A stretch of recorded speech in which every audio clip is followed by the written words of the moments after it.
Yes, എല്ലാവരും ചോദിക്കുന്ന ഒരു ചോദ്യം, ആരാണ് ജയിച്ചത്, ഇംഗ്ലണ്ടാണോ കോങ്കോ ആണോ എന്നുള്ളതാണ്. ഇത് അക്ഷയ് അവസാന നിമിഷത്തോട് ചേരുന്നു. അക്ഷയ്, മത്സരം അവസാനിക്കാറായോ? എത്ര മിനിറ്റ് ഉണ്ട് ബാക്കി? അതിൽ ഫൈനൽ വിസിലിന് ഇനി ഏതാനും സെക്കൻഡുകൾ മാത്രമേ ബാക്കിയുള്ളൂ. ഇഞ്ചുറി സമയത്താണ് മത്സരം നടക്കുന്നത്. നിലവിൽ ഇപ്പോൾ ഇംഗ്ലണ്ട് 1-നെതിരെ 2 ഗോളുകൾക്ക് അവരുടെ ക്യാപ്റ്റൻ ഹാരി കെയ്ൻ കൃത്യമായ സമയത്ത് അവതരിച്ച് നേടിയ 2 ഗോളുകൾക്ക് ഇംഗ്ലണ്ട് ഇപ്പോൾ നിലവിൽ മുന്നിട്ട് നിൽക്കുകയാണ്. 75 മിനിറ്റ് വരെ കോങ്കോയോട് പിന്നിൽ നിന്ന ശേഷം ശക്തമായി തിരിച്ചു വന്ന് പൊരുതി കയറിക്കൊണ്ട് നിർണായകമായ ലീഡ് ഇംഗ്ലണ്ട് ഇപ്പോൾ സ്വന്തമാക്കിയിരിക്കുകയാണ്. ഇനി ഫൈനൽ വിസിലിന് ഏതാനും സെക്കൻഡുകൾ മാത്രമേ ബാക്കിയുള്ളൂ. മത്സരം മത്സരം ഇംഗ്ലണ്ട് സീൽ ചെയ്ത് കഴിഞ്ഞു. ഇനിയൊരു ഫൈനൽ വിസിൽ മാത്രം ബാക്കിയാണ്. അവർ പ്രീ ക്വാർട്ടർ സ്ഥാനം ഏകദേശം ഇംഗ്ലണ്ട് ഉറപ്പിച്ചു കഴിഞ്ഞു. ഇംഗ്ലണ്ടിന്റെ പോരാട്ട വീരം തന്നെയാണ് എടുത്തു പറയേണ്ടത്.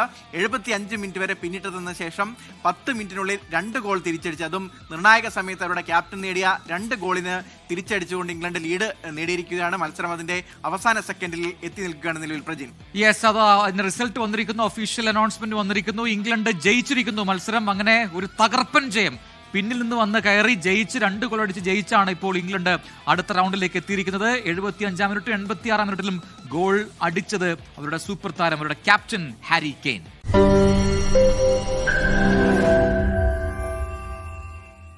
ലോകത്തെവിടെയായാലും ഏത് സമയത്തും 24 വാർത്തകളും ഓഗ്മെന്റഡ് റിയാലിറ്റി പാക്കേജുകളും എക്സ്പ്ലെയിനറുകളും വിശദമായി കാണാൻ ഞങ്ങളുടെ യൂട്യൂബ് ചാനൽ നിങ്ങൾക്ക് സബ്സ്ക്രൈബ് ചെയ്യാം.